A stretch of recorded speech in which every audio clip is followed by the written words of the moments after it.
Introduction to HTML entities. HTML entities are special characters used in web pages. They represent characters that have special meaning in HTML or can't be typed using a regular keyboard. Why HTML entities? To avoid potential issues with reserved characters in HTML. Reserved characters must be replaced with character entities to prevent the browser from confusing them with tags. They are used to display characters not found on the keyboard, like the copyright symbol and the euro symbol, euro. Types of HTML entities. Named entities use an easy-to-remember name, like and for an ampersand. Numeric entities use a number, such as for a copyright symbol.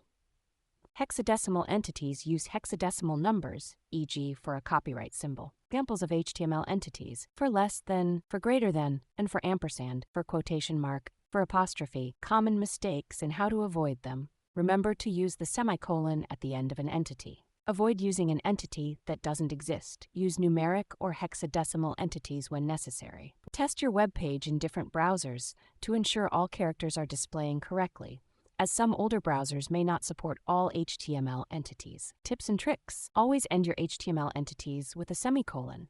Refer to a reliable HTML entity reference when using numeric or hexadecimal entities. Test your web page in multiple browsers for compatibility. If an entity doesn't display correctly, consider using a different one or update your doc type to HTML5.